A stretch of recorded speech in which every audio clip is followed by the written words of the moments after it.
لغة والنحو ومنه الخلاف للعباد وفي الشريعة هو العقوبة المقدرة حقا لله تعالى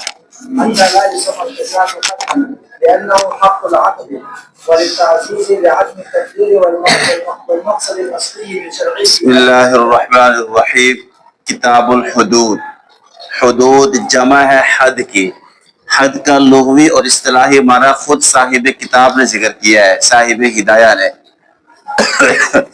فرمایا حد کا لغوی معنی ہے المنع، روکنا. اسی سے حداد ہے، دربار کو کہتے ہیں، چوکیدار کو، جو کہ حداد بھی ہر ایرے غیرے کو اندر آنے سے روکتا ہے. اور شریعت کی اصطلاح میں حد کہتے ہیں وہ سزائیں ہیں جو اللہ تعالیٰ کے حق کے لیے مقرر ہو چکی ہیں. ٹھیک ہے، یہی وجہ ہے کہ قصاص کو حد نہیں کہتے، کیونکہ وہ بندے کا حق ہے، اللہ کا حق نہیں ہے. ایسے ہی تعزیر کو بھی حد نہیں کہتے، کیونکہ تعزیر سزا تو ہے لیکن وہ مقدر نہیں ہے، مقرر نہیں ہے، وہ آگے پیچھے ہوتی رہتی ہے مصلحت کو دیکھتے ہوئے. ٹھیک ہے. والمقصد اصلی صاحب ہدایہ نے فرمایا کہ حدود کا اصل مقصد کیا ہے؟ حدود کا اصل مقصد جو ہے نا، اگلے کو ڈانٹ ڈپٹ ہے، تاکہ جو اس نے اس مرتبہ نقصان کیا ہے لوگوں کا، آئندہ اس طرح کرنے سے باز رہے. باقی حدود کے ذریعے سے طہارت حاصل نہیں ہوتی،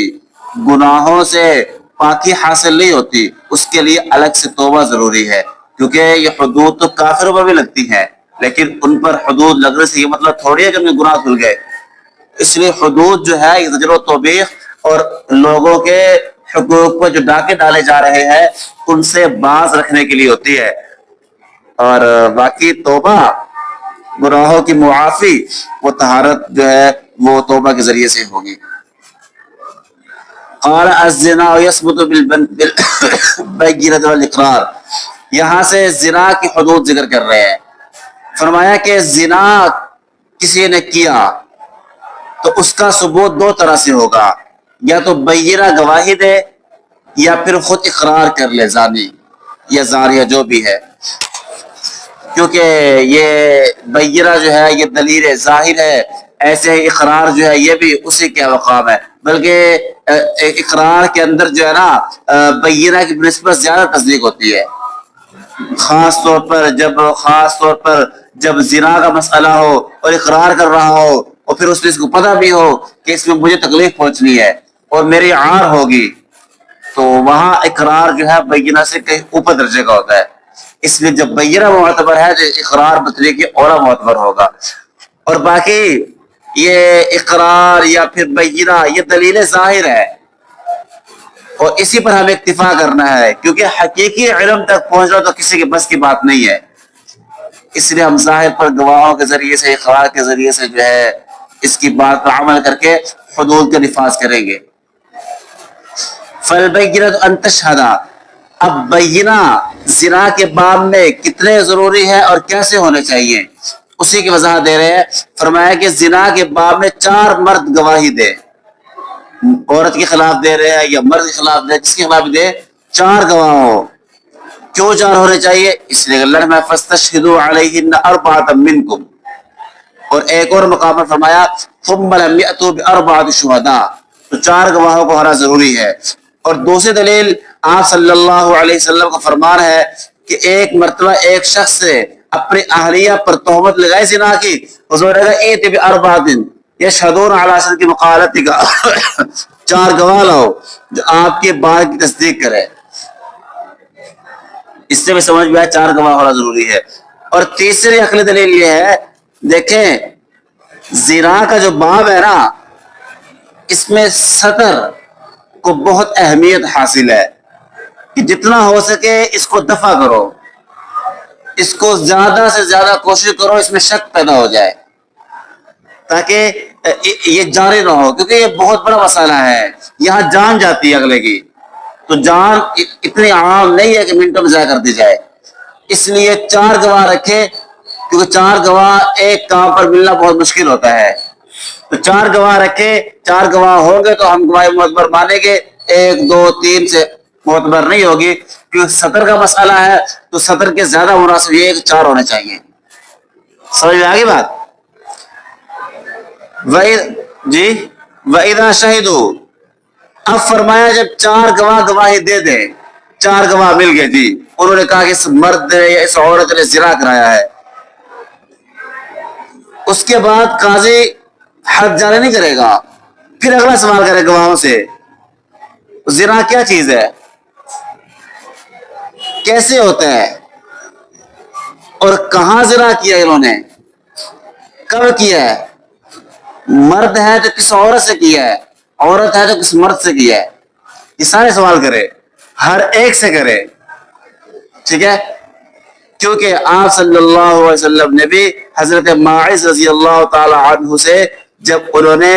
جو ہے زنا کے بارے میں مسئلہ دریافت کیا اپنے بارے میں، تو حضور نے پوچھا تھا زنا کیسے ہوتا ہے، مزنیہ کون ہے جسے کیا آپ نے، تو اس کے بعد حضور نے اگلا قدم اٹھایا تھا، اس لیے ہمیں بھی سوال کرنا ہے ان سے کہ کیفیت کیا تھی، کیسے کیا ہے، اور مزنیہ کون ہے یا زانی کون ہے، اور دوسری اگر دلیل یہ ہے، ہم پہلے بھی عرض کر چکے، یہ جو ہے نا احتیاطی مسئلہ ہے، بہت زیادہ، بہت احتیاط برتنی ہے، اس لیے ہمیں ان سے یہ سوال کرنا ہے، اس لیے کہ ہو سکتا ہے اس نے عورت سے جو ہے نا دخول نہ کیا ہو بلکہ فرج کے علاوہ کہیں اور دخول کیا ہو، اس کے بغل میں یا اس کی رانوں میں دبا کر جو ہے انزال کر لیا ہو، یا ہو سکتا ہے دارالحرم میں زنا کرایا ہو اور دارالحرم میں زنا کا حد جاری نہیں ہوتی ہے، یا ہو سکتا ہے زمانہ بہت پرانا ہو چکا ہو، اب آگے جا کر پڑھیں گے گواہوں کی گواہی اگر بہت پرانی ہو رہا تو معتبر نہیں مانی جاتی، البتہ اقرار معتبر مانا جاتا ہے، لیکن گواہی بہت پرانی ہو جائے تو پھر قابل قبول نہیں ہوتی، اس لیے پوچھے کب زنا کیا انہوں نے، ایسا نہیں کہ 10 سال پہلے گواہی دے رہے ہو، 5 سال پہلے گواہی دے رہے ہو، ایسا پھر نہیں چلے گا، اس لیے پوچھے کب کیا ہے، اور پوچھے جس کے خلاف تم گواہی دے رہے ہو وہ ہے کون، ہو سکتا ہے کہ ایسی عورت سے زنا کیا ہو جس سے شرع حد نہ لگتی ہو، اور ممکن ہے ان گواہوں کو اور زانے کو اس بات کا علم نہ ہو کہ اس سے زنا کرنے سے حد جاری نہیں ہوتی، مثال کے طور پر آدمی نے اپنے بیٹے کی لوٹی سے وتی کر لی تو اس سے باپ پر حد جاری نہیں ہوتی ہے، اس نے پوچھے، ہو سکتا ہے کہ ایسا مسئلہ ہی ہو کہ وہاں حد جاری نہ ہوتی ہو، اس نے پوچھے کہ کس سے زنا کرایا ہے، کس کے ساتھ کیا، مزنیہ کون ہے، تاکہ سارے سوالات کلیئر کر کے پھر اگلا قدم ہم اٹھائیں گے، سمجھ میں آ گئی بات، یہ سارے سوالات کیوں ہو رہے ہیں، صرف ایک بہانہ ہے کہ کسی نہ کسی طریقے سے حد ثابت ہو جائے، ٹھیک ہے، فیضا فرمایا کہ جب سارے کام ہو گئے، گواہ بھی 4 مل گئے، انہوں نے بتا بھی دیا زنا کیسے ہوتا ہے، کیا ہوتا ہے، کب کیا، کہاں کیا، سارے پروف مل گئے، اب کیا کریں گے، اب بھی حد جاری نہیں ہوگی، اب یہاں پر گواہ گواہی دیں گے کہ ہم نے اس کو وطی کرتے ہوئے دیکھا ہے، ایسے جیسے سرما دارے میں سرمشو ہوتا ہے، اس حالت میں دیکھا ہے ہم نے، سارے اس طرح گواہی دیں گے، یہ ہو گیا، حد جاری کر دے، نہیں اب بھی حد جاری نہیں ہوگی، اس کے بعد گواہوں کو کہتے ٹھیک ہے چلے جائیں، پھر جب حد جاری ہوگی آپ کو بلایا جائے گا، ان کو بھیج دے، اس کے بعد قاضی اب چھپ چھپ کر اور اعلانیہ دونوں طرح سے ان گواہوں کی تعدیل کروائے کہ گواہ کیسے ہے، ان کا اٹھک بیٹھک، ان کا چلن پھرن، ان کے دوست احباب، ان کے بارے میں ان کی پوچھ گچھ کرے، اعلانیہ بھی کرے اور جو ہے سرن بھی کرے،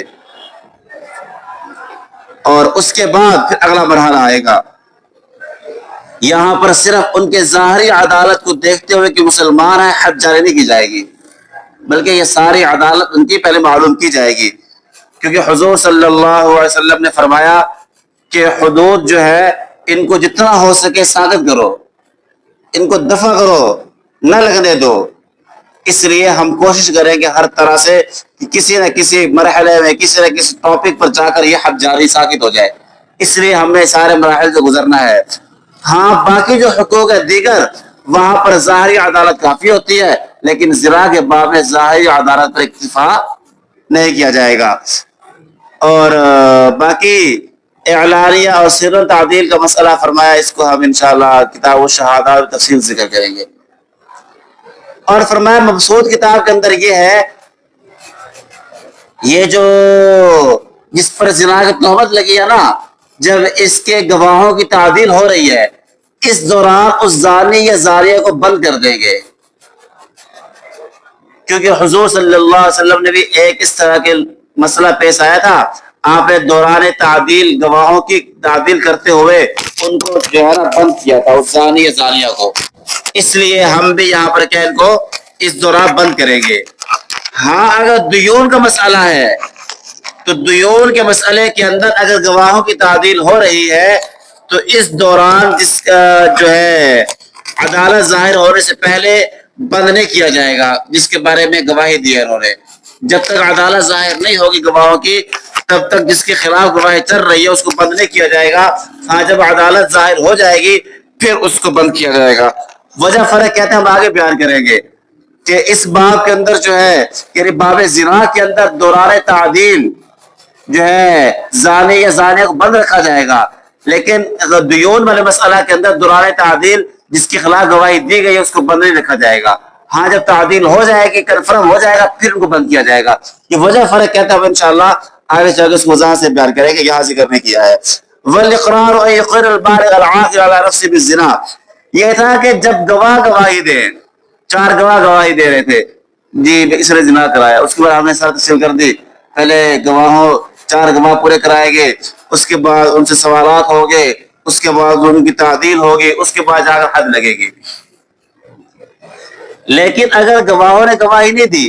بلکہ خود زانی اپنی ذات پر اقرار کر رہا ہے زنا کا کہ میں نے زنا کیا ہے، تو فرمایا کہ اس کے لیے پھر لازم ہے کہ 4 مرتبہ اقرار کرے، اور ہر مرتبہ مجلس الگ ہونی چاہیے، اور ہر مرتبہ قاضی رد کرے اس کو. پہلے ایک بھائی دیکھا چل جھوٹا جھوٹ بول رہا تو اس سے نہیں ہوا زنا، چل چلا جا، اس کو بھیج دے. پھر وہ دوبارہ آئے، پھر قاضی اس کو رد کر دے، نہیں آپ جھوٹ بول رہے ہیں، آپ سے کچھ غلطی ہوئی ہے، آپ غلط بیانی کر رہے ہیں، سوچ دوبارہ چلے جائے. اس طرح 4 مرتبہ رد کرے اس کو، 4تھی مرتبہ جا کر اس کو قبول کرے. ٹھیک ہے. اور فرمایا اس کے اندر اقرار کے اندر ضروری ہے ایک تو مجلس سے بدلے، دوسرا یہ ہے کہ وہ بالغ اور عاقل ہونا چاہیے، اس لیے کہ بچے اور مجنون گواہی بچے اور مجنون کا اقرار معتبر نہیں ہے، اور دوسری بات ہے کہ وہ موجب حد بھی تو نہیں ہے نا، اس لیے ان کی گواہی معتبر نہیں ہوگی، اپنے حق میں اقرار معتبر نہیں ہوگا. باقی 4 مرتبہ ہم نے کہا اقرار کرے، یہ ہمارا مذہب ہے، لیکن امام شافعی رحمہ اللہ فرماتے ہیں کہ 1 مرتبہ بھی اقرار کافی ہے. ان کی دلیل یہ ہے، وہ کہتے ہیں دیکھو جس طرح باقی حقوق ہے وہاں 1 مرتبہ اقرار کافی ہوتا ہے، تو یہاں بھی 1 مرتبہ اقرار کیا ہے کافی ہے، کیونکہ اقرار سے جو ہے نا یہ اقرار جو ہے یہ مظہر ہوتا ہے، کسی شے کو ظاہر کرتا ہے، اور بار بار اقرار سے اس اظہار میں تقویت حاصل نہیں ہوتی. اس لیے 1 مرتبہ اقرار سے اظہار ہو گیا بس کافی ہے. اس لیے 4 گواہیاں ضروری نہیں ہے، 4 مرتبہ اقرار ضروری نہیں ہے. لیکن ہم کہتے ہیں نہیں، ہمارے پاس حدیث نبوی ہے، حضرت ماعز رضی اللہ تعالیٰ عنہ اسلم کے پاس آئے تو آپ صلی اللہ علیہ وسلم نے ہر مرتبہ ان کو پیچھے کر دیا کہ چلے جاؤ، جھوٹ بول رہے، آپ سے غلطی ہو رہی ہے، ایسا نہیں ہوا ہے آپ سے. 4 مرتبہ حضور کے پاس جب اقرار ہوا تو اس کے بعد آپ نے اس کی بات قبول کیا. اور ایسے فرمایا یہ اقرار جو ہے مختلف مجالس میں ضروری ہے. حضرت ماعز رضی اللہ تعالیٰ جب آ رہے تھے نا تو ہر مرتبہ جو اقرار کرتے تھے تو اصل بھیج دیتے تھے ان کو، اور وہ مدینہ کی دیواروں میں چھپ جاتے تھے جا کر، اور پھر دوبارہ آتے تھے، پھر آپ ان کو بھیجتے، پھر دوبارہ. اس طرح جو ہے نا آپ نے ان سے اقرار کروائے ہیں 4 مرتبہ. یہ 4 مرتبہ کیوں ضروری ہے؟ وہی بات ہے تاکہ ہم کوشش کر رہے ہیں کسی طریقے سے حد کیا ہو جائے، ساخت ہو جائے. اور مجلسوں کا بدلنا بھی اس لیے ضروری ہے، ایک تو حضرت ماعز رضی اللہ تعالیٰ جب آ رہے تھے مجلس بدل رہے تھے، پہلے اس طرف سے آئے، حضور نے چہرہ پھیر لیا، پھر وہاں سے اس طرف میں آئے، پھر چہرہ پھیرا، پھر اس طرف میں آئے، اس طرح اس صحابی کی مجلسیں بدلتی رہی. اس لیے مجلسوں کو بدلنا ضروری ہے. اور دوسری بات یہ ہے کہ مجلس واحد میں کئی کام ایک شمار ہوتے ہیں، ایک مجلس میں آپ نے کئی سجدے تلاوت کیے، ایک سجدہ لازم ہوتا ہے، تو مجلس واحد کے اندر اتحاد کا شبہ لازم آتا ہے، اس لیے ہم نے کہا مجلس بدلے تاکہ چار کو ایک کے مرتبہ میں لینے کا جو شائبہ ہے وہ ختم ہو جائے، ٹھیک ہے، اس لیے مجلس بدلنا ہر مرتبہ میں ضروری ہے۔ جی قال فَإِذَا تَمَّ إِقْرَارُهُ 4 مرات، اب 4 مرتبہ اقرار اس نے کر لیا، اب کیا کرے؟ فرمایا اب قاضی اس سے پوچھے ما ہوا، زنا کیا چیز ہے، وَكَيْفَ ہوا، کیسے ہوتا ہے وہ، کہاں زنا کیا ہے، کس کے ساتھ کیا ہے، یہ تمام جب صحیح جواب دے دے وہ، اب حد لازم ہو جائے گی۔ یہاں پر اقرار والے مسئلہ میں زمانے کا پوچھنا ضروری نہیں ہے کہ کب کیا ہے، کیونکہ اقرار جتنا بھی پرانا ہو جائے نا وہ رد نہیں ہوتا ہے، وہ معتبر مانا جاتا ہے۔ اس لیے شہادات کے مسئلہ میں ہم نے کہا تھا کہ زمانہ پوچھے کب زنا کیا، یہاں زمانہ پوچھنے کی ضرورت نہیں ہے، لیکن بعض جگہ پوچھ لے، ہو سکتا ہے کہ اس نے زنا بچپن میں کیا ہو، اگر بچپن میں کیا تو پھر تو وہاں حد نہیں لگتی ہے، اس لیے بہتر ہے پوچھ لے کب زنا کیا ہے۔ فَإِنْ رَجَعَ الْمُقِرُّ عَنْ إِقْرَارِهِ، اب فرمایا کہ اگر مقر نے اپنے اقرار کیا کہ میں نے زنا کرایا، اس کے بعد حد لگنے سے پہلے یا دوران حد اس نے اپنے اقرار سے رجوع کر لیا کہ میں نے نہیں میں غلط اقرار کیا ہے، میں نے زنا نہیں کیا، اب کیا کریں گے؟ تو فرمایا اس کا اقرار معتبر ہے، رجوع معتبر ہے، فوراً کہ چلے جاؤ گھر۔ لیکن امام شافعی رحمہ اللہ فرماتے ہیں نہیں، اب جب اقرار ہو چکا اب اقرار سے رجوع معتبر نہیں ہوگا۔ یہی قول ابن ابی لیلہ کا ہے، وہ کہتے ہیں کہ جب اقرار ایک مرتبہ ہو کر حد حد کا ثبوت ہو چکا، اب رجوع کرنے سے وہ حد باطل نہیں ہوگی، جیسے شہادات کے مسئلہ میں ہوتا ہے، اور جیسے قصاص اور حد قذف میں ہے۔ ہم کہتے ہیں نہیں، یہاں رجوع معتبر ہے، اس لیے کہ جس طرح اقرار میں جھوٹ اور سچ کا احتمال ہے، ایسے ہی رجوع کے اندر بھی جھوٹ سچ کا احتمال ہے، تو دونوں جہتیں برابر ہیں، کسی کو ہم کسی پر فوقیت نہیں دے سکتے ہیں، اس لیے جو ہے اس نے اگر اگر رجوع کر لیا تو رجوع معتبر مانتے ہوئے اس پر حد ساقط کر دی جائے گی، کیونکہ گویا کہ شبہ پیدا ہوگا، تو شبہ کی وجہ سے حدود کیا جاتی ہیں، ساقط ہو جاتی ہیں۔ ہاں جو آپ نے قیاس کیا ہے قصاص اور حد قذف پر، اس پر قیاس نہ کرو، اس لیے کہ قصاص اور حد قذف میں جب وہ انکار کرے گا تو اس انکار کو جھٹلانے والا بندہ موجود ہے، لیکن حدود اللہ کے اندر جب وہ اقرار کرے گا، انکار کرے گا کہ میں نے اقرار غلط کیا ہے، تو وہاں اس کے اقرار کو جھٹلانے والا کوئی نہیں ہے، اس لیے یہاں چونکہ اس کا مقابل نہیں ہے، اس لیے یہاں پر اس کا اقرار معتبر مانا جائے گا۔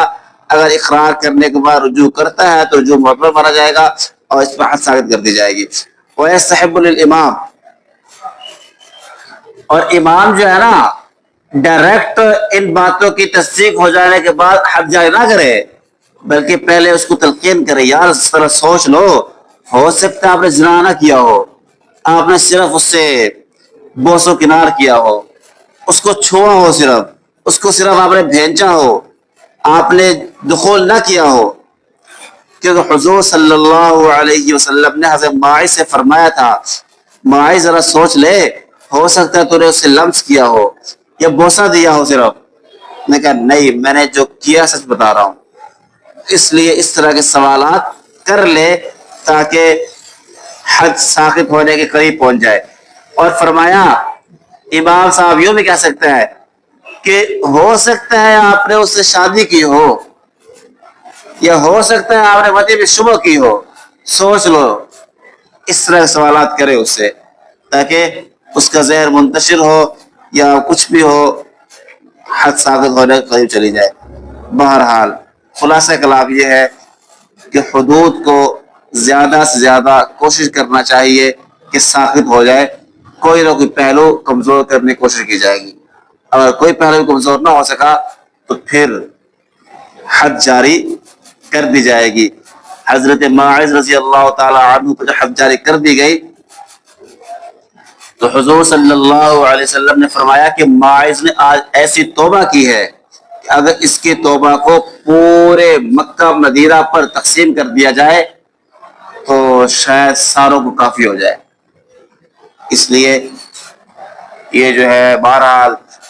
توبہ بہت اعلیٰ درجے کی ہے. یہ والی دنیا میں ہی سارے گناہوں کا ازالہ ہو جاتا ہے، لیکن بہرحال ایک جان جاتی ہے،